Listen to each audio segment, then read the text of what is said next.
l'occasion peut-être de partager.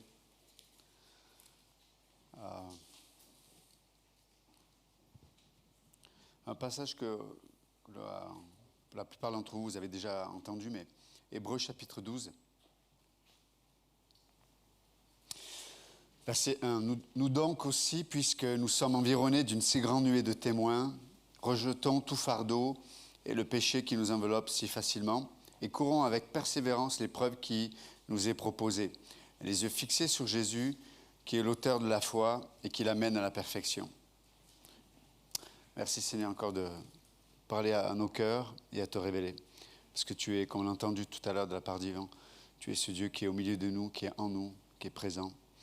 Et merci Père pour ce privilège. De savoir que tu n'es pas ce Dieu lointain, mais qui est proche. Dans le nom de Jésus, nous prions. Amen. Vous pouvez vous asseoir, merci.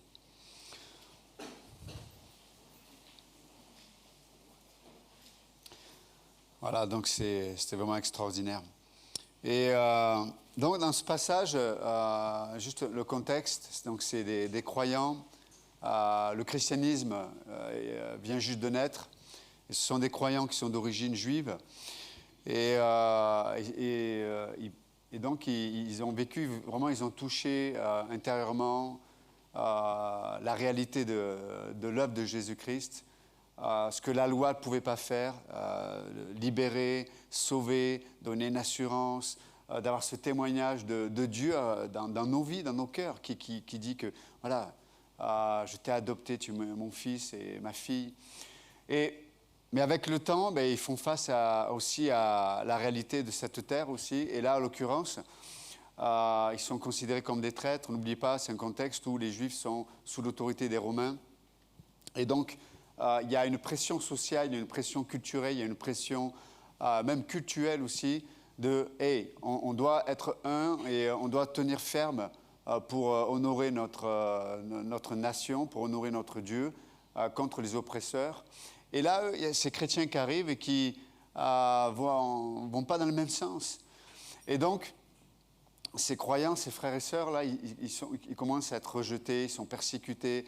Certains sont rejetés de leur famille, certains perdent leur travail, certains on les calomnie devant même les Romains en disant qu'il faut faire attention, c'est des gens dangereux, etc. etc. Donc il y a beaucoup de souffrance dans la vie de ces croyants. Et là, l'auteur les encourage, il leur dit, mais ce que vous vivez, ce n'est pas quelque chose d'exceptionnel sur cette terre, malheureusement. Et là, il renvoie ses croyants, dans Hébreux, il parle des héros de la foi. C'est, dans la Torah, dans l'Ancien Testament, il plonge les regards de ces croyants qui sont focalisés sur leur souffrance. Il veut détourner leur regard sur ce que d'autres avant eux ont vécu. Et là, il leur parle, il leur rappelle les héros de la foi. Le père de leur foi, que ce soit Abraham, que ce soit Moïse, que ce soit Jacob. En fait, il leur parle de leur histoire. Il dit, mais regardez, même eux ont eu des défis. Mais ils n'ont pas tous eu la même vie, parce qu'il y a des héros de la foi qui ont vécu des choses extraordinaires, qui ont eu des délivrances, qui ont eu des guérisons puissantes, qui ont eu des miracles extraordinaires. Et certains, ils ont souffert, ils ont été rejetés, certains sont morts. Certains sont morts parce qu'on les a torturés, certains sont morts parce qu'ils ont été malades. Et il raconte en fait l'histoire de notre humanité, en vérité. Même si Dieu est là, c'est comme ça. Chaque vie est unique, chaque situation, elle est ce qu'elle est. Mais pour autant, Dieu est le même. Dieu est le même. Et donc, il les amène et ce qui, quelque part, unit la pensée de l'auteur, en considérant ces gens qui ont vécu avant eux, c'est qu'ils ont eu, à travers tout ce qu'ils ont vécu, ils ont focalisé sur la bonne chose. Et sur quoi ont-ils focalisé? Ils n'ont pas focalisé, à un moment donné, ils ont arrêté de focaliser sur ce qu'ils pouvaient obtenir dans cette vie. Mais ils sont focalisés sur des réalités éternelles. Et en fait, c'est ce qui converge en fait, dans la vie de ces héros de la foi. C'est qu'ils étaient faibles, Des fois, ils ont passé le test de la bonne façon. Des fois, ils ont échoué lamentablement. Certains, c'était plus des zéros que des héros. Mais in fine, Dieu s'est révélé dans sa fidélité et chacun a été gagné par le travail de Dieu qui est, hey, il y a une réalité qui dépasse cette réalité ici-bas. Il y a une réalité qui est éternelle. Et tous ces gens qui avaient attaché leur cœur, des fois, sans s'en rendre compte, à des choses dans lesquelles ils avaient placé leur espérance. Les choses dans lesquelles on peut placer notre espérance, on voit que ça peut nous échapper tellement facilement. Mais des fois, ça peut nous échapper, mais en plus, pire que ça peut nous enchaîner. Vous savez, quand tu veux quelque chose, absolument quelque chose, toi, tu penses tenir la chose, mais c'est la chose qui te tient. Tu es esclave de cette chose-là. Et ce qui converge dans la vie de ces héros de la foi, c'est qu'à un moment donné, ils ont été libérés de ces chaînes-là. Ils ont été libérés de ça. Et ça ne veut pas dire qu'ils marchaient sur terre en, tu sais, je ne considère pas, j'ai pas besoin, je ne travaille pas, je ne prends pas soin de ma maison, je ne prends pas soin de ma famille parce que je regarde les choses éternelles. Et, tu sais, non, ces gens-là vivaient comme vous et moi. Eux, ils étaient plus dans l'agriculture pour certains, et donc ils travaillaient la terre. Certains, mais voilà, ils étaient des nomades. Donc ils s'occupaient de cette vie. Mais dans leur cœur était focalisé, leur cœur était occupé avec les choses éternelles. Et donc il les encourage. Et là, il leur dit, on l'a lu tout à l'heure, environnés d'une si grande nuée de témoins. Ça veut dire, hey, prenez leur exemple, regardez. Regardez. Et ce matin, c'est juste, la pensée, c'est qu'est-ce que tu vas choisir de regarder? Hein, le regard, c'est... Parce que, vous savez, l'expression, on dit souvent, tu trouves ce que tu cherches. Hein? Et le regard qu'on a sur la vie, le regard qu'on a sur les situations, le regard qu'on a sur notre existence, le regard qu'on a sur les autres aussi, va juste souvent être l'expression de ce que l'on cherche. Ce que je veux dire par là, que si tu regardes ta vie et tu veux te réfugier par exemple, dans tes frustrations et tes blessures, par exemple, tu vas trouver ce que tu cherches et tu vas trouver la dépression. Parce que tu entretiens ça dans ton cœur. Vous comprenez? Si tu regardes quelqu'un et tu cherches dans ton cœur, tu regardes que ce qui ne va pas chez l'autre, tu vas trouver ce qui ne va pas chez l'autre. Tu viens dans l'église, tu cherches à essayer de te justifier pour ne pas vivre et être, on va dire, baptisé dans le corps du Christ. Tu vas trouver tout ce qui ne va pas, les gens qui ne vont pas, les gens qui disent ce qu'il ne faut pas dire. On va trouver ce qu'on cherche. La question, c'est qu'est-ce que tu cherches? Qu'est-ce que tu cherches? Et ce qui détermine ce que tu vas chercher, c'est ce qui détermine ton regard. Où est-ce que tu choisis de regarder? Où est-ce que tu orientes ton regard dans ton cœur? Et là, l'auteur, il vient en aide à ces croyants parce que la souffrance est tellement forte qu'ils n'ont pas la capacité d'orienter de la bonne façon le regard. Ça vous arrive aussi? Des fois, tu vis une situation tellement inattendue, tellement violente, des fois tellement surprenante, tellement douloureuse, que tu n'as pas de capacité de penser de la bonne façon, tu n'as pas la capacité de parler de la bonne façon, tu n'as pas la capacité de recevoir même de la bonne façon, et de donner encore moins. Et donc l'auteur, il vient à leur secours. Il dit, OK, je vais occuper votre regard pour pouvoir l'orienter de la bonne façon. Et comment il occupe leur regard? Regardez Abraham, regardez ce qui était devant vous, regardez. Parce que ces croyants, ils savaient que ces gens ont vraiment vécu. C'est une histoire qui est vraie. Alors peut-être nous, ça ne nous dit rien, Abraham. Peut-être toi, ça ne te dit rien, Jacob. Toi, ça ne te dit rien, Moïse. OK. Mais dans le corps de Christ, Dieu met comme des témoins qui nous environnent. Il y a des gens qui passent le test de la souffrance, de la maladie. Il y a des gens qui passent le test voilà, tu les vois, ils s'investissent dans le corps de Christ et tu vois les fruits de leur vie, leur épanouissement, tu vois leur croissance, tu vois, waouh! Tu vois des gens qui passent le test du deuil, tu vois des gens qui passent le test du rejet aussi. Des fois, dans ce monde, on a du mal à trouver sa place. Il y en a qui passent le test aussi de galérer parce qu'ils ne trouvent pas un boulot, etc., etc. On est environné d'une si grande nuée témoin au milieu de nous. Oui ou non? Et c'est des gens qui nous inspirent. OK? Et on a besoin de détourner le regard de nous-mêmes. Tu sais, des fois, on est dans l'église et notre conversation, c'est que ce que je vis, ce que j'aimerais, ce que je voudrais, c'est que... Mais tant que ton regard est sur toi-même, tu vas être prisonnier.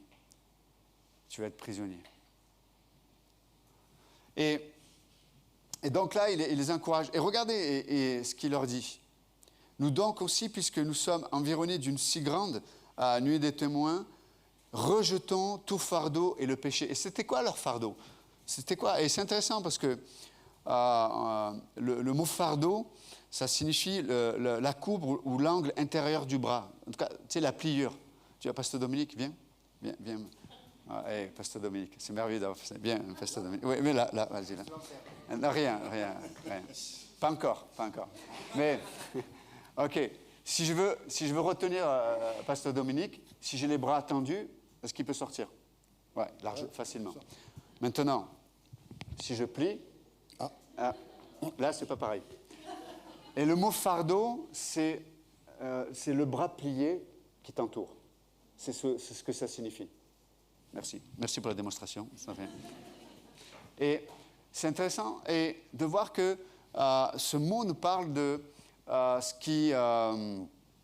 qui nous retient, ce qui nous enferme, ce qui nous emprisonne. C'est ça le mot fardeau. Eux, leur fardeau, c'était quoi? C'est que leur fardeau, c'était de trouver une solution pour sortir de la souffrance. C'était ça leur fardeau.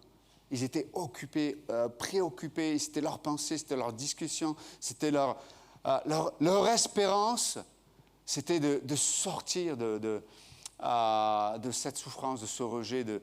Et l'auteur leur dit non, rejetez ce fardeau. C'est-à-dire, et le mot rejeter, c'est intéressant, ça signifie déposer au loin. C'est-à-dire, tu sais, quand tu mets quelque chose au loin, tu es sûr, il le place à un endroit où tu ne peux pas le trouver facilement. C'est ça, rejeter. Hein? Des fois, on place les choses tellement à la proximité qu'on entretient les choses. On entretient nos mauvaises espérances, on entretient, comme je dis tout à l'heure, nos blessures, on peut entretenir nos émotions, tellement peut-être sensibilisées avec le temps, on peut entretenir des mensonges, on peut entretenir notre éducation, on peut entretenir Qu'est-ce qu'on entretient? Et c'est intéressant parce que avant de parler de la solution, c'est comme si Dieu nous disait, tu dois d'abord rejeter. C'est-à-dire que si ton regard est focalisé sur ça, tu ne peux pas voir ce que je veux faire pour toi. Tu ne peux pas voir ce que je veux te donner. Parce que ton regard, il est occupé sur ça. Il est occupé. Vous savez, il y a des gens qui sont occupés avec ce qu'ils devraient faire et qui ne feront jamais. J'aimerais tellement vivre pour Dieu, j'aimerais tellement faire ceci, j'aimerais tellement faire cela. 10 ans après, mais j'aimerais tellement faire ceci pour Dieu, 20 ans après, j'aimerais... Je dis, mais, hey, waouh, c'est un fardeau ça. Tu sais, l'appel de Dieu sur nos vies, ce que Dieu nous propose, c'est quelque chose qui est libérateur. Oui ou non? C'est pas un mauvais fardeau, écoute, c'est une joie. Mais nous, on regarde de la mauvaise façon. C'est un fardeau. Tu sais, on est emprisonné. On est emprisonné sur la chose qu'on devrait... Non. Arrête de regarder ce que tu devrais faire. Et là, l'auteur va dire, regarde ce que Jésus a fait. Je vais vous dire quelque chose de très important aussi ce matin. Parce que pourquoi l'auteur s'adresse à ses croyants? Parce qu'ils étaient prêts à abandonner. Ils étaient prêts à abandonner. Tu sais, des fois, on essaye une chose, si ça ne marche pas, on l'abandonne, oui ou non? En plus, on est dans un monde de consommation aujourd'hui. Quelque chose qui ne nous plaît pas, qui ne nous plaît plus, on change. Des habits, des chaussures, un téléphone, du matériel, une coupe, elle ne me plaît pas, je la change. Des cheveux, non, ça c'est plus dur ça. Mais voilà, on peut changer plein de choses. Des relations, en plus aujourd'hui, maintenant, c'est simple. Voilà, ma femme ou mon compagnon ne me plaît plus, je change. Tiens, le sexe posé ne me plaît plus, je peux prendre le même sexe. Voilà, c'est le libre service. Mais vous savez quoi? Ça ne mène pas à la liberté. Tu es esclave. Tu es sur ce fardeau, ce bras plié là. Et vous avez vu la force qu'on a quand nos bras sont pliés? À part c'était manchot, mais si t'es pas manchot, tu peux plier ton bras. Okay. Tu peux tenir fort. C'est incroyable, c'est là où on est le plus fort. Et je peux vous garantir, les fardeaux peuvent être très très puissants. Très puissants. Mais l'auteur nous dit que le moyen de me sortir de ce fardeau, ce n'est pas d'avoir la force pour sortir de ce bras plié. C'est mon regard. Où est-ce que je vais orienter mon regard? Et ça paraît simple ce matin. Vous avez vu comme c'est compliqué? Parce que le fardeau, il touche à nos émotions, il touche à nos raisonnements, il touche à notre quotidien des fois. Tu sais, ouais, pasteur, tu parles, mais moi demain au boulot, j'ai le même patron. Eh oui. Et sacré fardeau, oui, je comprends, je peux comprendre. Mais comment tu vas regarder? Qu'est-ce que tu vas regarder? Et là, l'auteur, il les amène sur quelque chose qui est plus élevé. Plus élevé. Tu vois, ces gens, Moïse, Abraham, etc., ils ont vécu la même chose que toi, mais ils ont choisi de regarder à quelque chose de plus élevé. La rémunération qui vient de Dieu. Le regard qui vient de Dieu. Tu sais, les applaudissements, non pas de ce monde, les applaudissements qui viennent de l'Esprit de Dieu. Et du coup, ça nous dispose à regarder ce que Dieu a nous proposé. Vous savez, des fois, ce que Dieu a nous proposé, c'est une parole. Une parole. Mais quand on regarde au mauvais endroit, cette parole ne nous intéresse pas. Nous, ce qui nous intéresse, c'est que la situation change. On veut quitter, on veut abandonner. Qu'est-ce que ça me rapporte d'être intègre à mon travail quand tu vois le patron que j'ai? Mais est-ce que tu le fais pour ton patron? Devant qui tu vis? N'oubliez pas, tu es esclave devant la chose ou la personne devant qui tu vis. Si tu vis devant Dieu, tu es esclave devant Dieu, mais si tu vis devant les situations, devant ton patron, devant tes collègues de boulot, devant ta femme, devant ton mari, tu vas être esclave. Et des fois, les maîtres qui nous sont proposés, ils ne sont pas agréables. Donc, et là, il dit, mais rejetant tout fardeau et le péché qui nous enveloppe si facilement. Et c'est intéressant parce que le mot environner, c'est le mot, en français on dit d'être assiégé littéralement. Tu sais, il y a quelque chose qui vient nous assiéger. Vous savez, là, on a la Russie qui va assiéger l'Ukraine. On a d'autres pays qui vont assiéger d'autres pays. Même la France l'a fait avec d'autres pays. Et c'est le monde, c'est le cœur de l'homme, il est comme ça. Mais il y a des choses qui viennent et ils ne nous demandent pas notre permission. Le fardeau et le péché, là, ce n'est pas quelque chose qui vient te demander la permission. Ils vont venir t'assiéger. Ça t'environne si facilement. Si facilement. Et il continue, il dit, mais... et c'est pour ça qu'il dit... qui nous enveloppe si facilement et courant avec persévérance. Donc, il y a deux choses à faire. Un, on doit rejeter le fardeau. Est-ce que je choisis absolument de trouver une solution pour dire, quand j'aurai trouvé la solution dans ce domaine-là, enfin, je pourrai passer à autre chose. L'auteur dit non. Vous êtes avec moi ou pas? Des fois, il y a des gens qui sont toute leur vie esclaves d'une situation qui doit changer et ils attendent que cette situation change. Et elle ne changera jamais peut-être. Qu'est-ce que tu vas faire? Qu'est-ce que tu vas faire? Il dit non. Ce fardeau-là, tu le déposes. Tu le déposes et là, il dit, et tu cours. Tu cours. Et courir, c'est, le mot en grec, ça parle de se hâter. Je ne parle pas de hâter celui qui ne croit pas en Dieu, hein. Se hâter, d'être rapide. Littéralement, la pensée, c'est l'idée, c'est de celui qui court une course de vitesse. OK? C'est d'être pressé. Vous est déjà arrivé d'être en retard? OK? Jamais, pasteur Dominique, mais... Alors, des fois, tu conduis, tu es tranquille, tu as du temps, puis tu as des gens qui te pressent, tu dis « Hey, tu n'avais qu'à partir avant de chez toi. » Et le lendemain, c'est un quart en retard, et tu es là, et tu dis « Hey, avance, sors de là !» OK? Mais c'est un peu l'idée, là. C'est d'être pressé, d'être hâté, de se hâter, de courir, de se courir, de courir, pardon. Et là, il dit « Et courons avec... » Et là, la course, c'est quoi? C'est quoi la course? De se hâter, de persévérer, d'être patient. C'est intéressant quand même. D'être pressé, d'être patient. Waouh, c'est un contraste. Hein? D'être patient, d'être persévérant. Ne quitte pas. Ne quitte pas, n'abandonne pas facilement. C'est ce que Dieu veut nous dire ce matin. Vous êtes avec moi ou pas? N'abandonne pas. N'abandonne pas. OK, tu as échoué, tu te relèves, tu continues. On continue. Parce que des fois, tu sais, comme je disais tout à l'heure, c'est que la patience, elle va révéler qu'est-ce qu'il y a au fond de nous. Est-ce que je fais les choses parce qu'elles me rapportent? Ou est-ce que je fais les choses parce qu'elles créent une capacité de dépendre de l'amour de Dieu?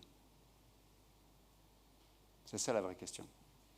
Qu'est-ce que ça me rapporte de m'engager dans le corps du Christ? Qu'est-ce que ça me rapporte d'être fidèle à ma femme ou mon mari? Qu'est-ce que ça me rapporte de ne pas critiquer? Qu'est-ce que ça me rapporte de...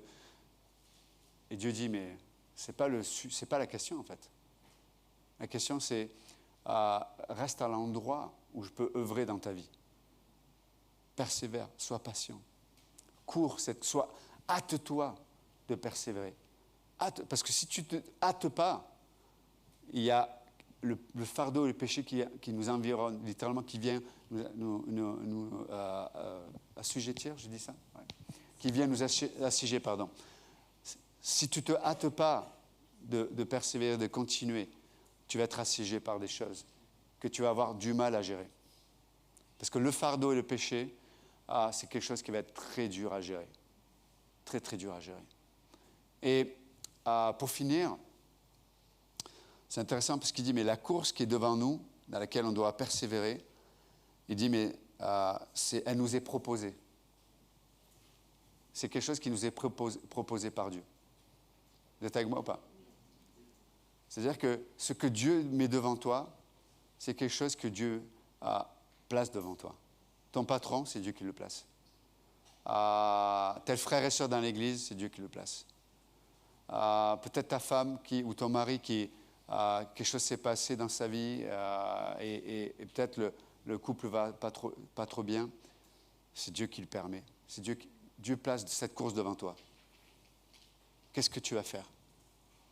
Est-ce que tu vas discuter toute ta vie avec Dieu pour lui dire je ne veux pas cette course, je ne veux pas cette compétition, je ne veux pas ce combat-là. Il y a des gens qui fuient. Je dis tout à l'heure, il y a des gens qui fuient dans la culpabilité, qui fuient dans la dépression, qui fuient toute leur vie, ils entretiennent leur angoisse, leur crainte. Il y en a qui fuient dans les rêves. On idéalise des situations, des endroits, des relations qui n'existeront peut-être jamais. Et même si tu les avais, tu sais même pas, tu n'es pas sûr combien de temps ça va remplir ton âme.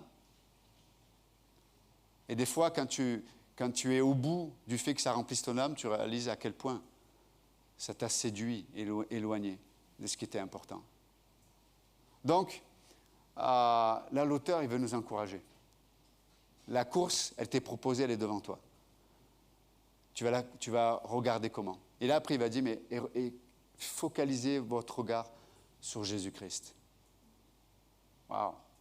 Mais il ne dit même pas Jésus-Christ, il dit Jésus. Il parle de l'humanité de Jésus, où lui est mort à la croix. Et waouh, c'est pas, hey, tu n'as pas un autre message? T'as pas un truc plus qui zouk un peu là, un truc qui nous, tu vois, un truc qui serait sympa là. Tu nous parles de ceux qui étaient avant nous.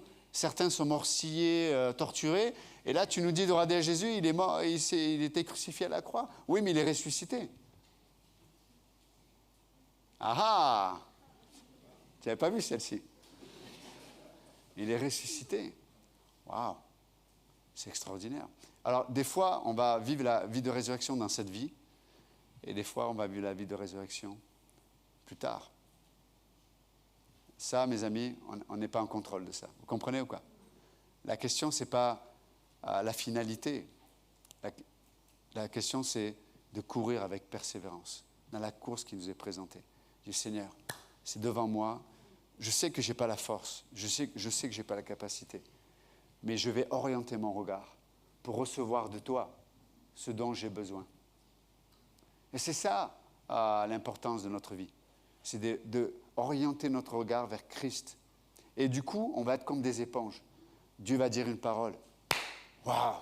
Il est écrit. Tu sais, c'est comme Jésus est dans le désert, ça fait 40 jours, il n'a pas mangé, il est assoiffé, il est épuisé, le diable vient le tenter, Jésus lui dit, il est écrit. Quand on accepte la course, la carrière qui est présentée devant nous, et qu'on oriente notre regard vers Jésus-Christ, qu'est-ce qui se passe? On devient comme des éponges. Chaque parole, chaque mouvement de Dieu, chaque sagesse de Dieu, je bois. Je suis enseignable. Et qu'est-ce qui se passe? La course, Dieu me promet de la gagner. C'est pas extraordinaire? Et même si le monde ne le comprend pas, dit mais qu'est-ce que tu fais là? Qu'est-ce que tu fais? Il y a telle solution, tu peux faire ceci, tu peux faire cela.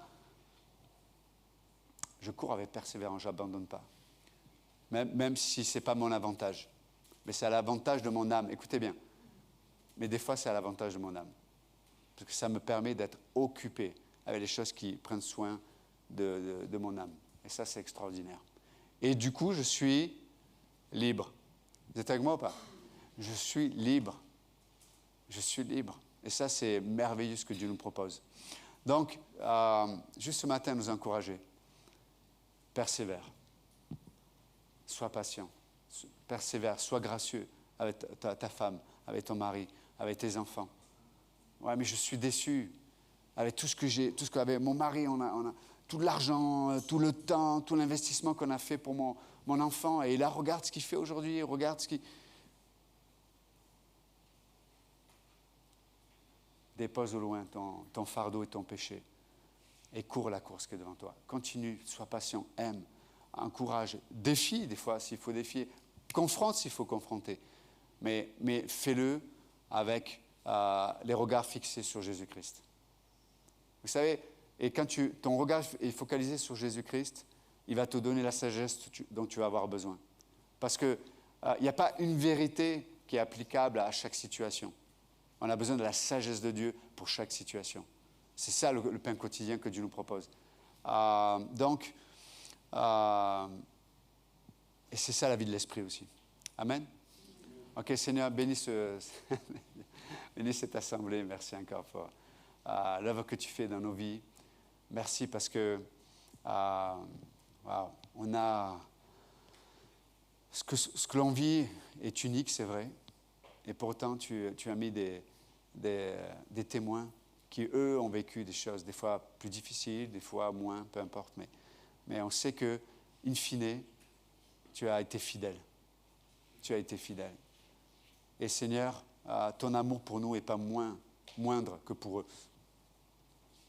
Ta fidélité va se révéler dans ma vie. La fidélité de Dieu va se révéler dans ta vie. Et merci Seigneur parce que il y a des choses que je dois déposer. Et si ce matin vous êtes là, peut-être il y a des fardeaux, des choses qui vous rendent esclaves. J'arrive pas à entrevoir avec joie la vie que je peux imaginer demain. Dieu dit, dépose ce fardeau. C'est-à-dire, oriente ton regard ailleurs. Oriente ton regard vers moi. Oriente ton regard vers ma parole. Oriente ton regard vers la fidélité que j'ai exprimée envers ceux qui étaient avant toi. Je ne change pas. Donc ce matin, juste vous encourager. Merci Seigneur encore pour ta présence et ta sagesse. Dans le nom de Jésus, nous prions. Amen. Que Dieu vous bénisse. Merci.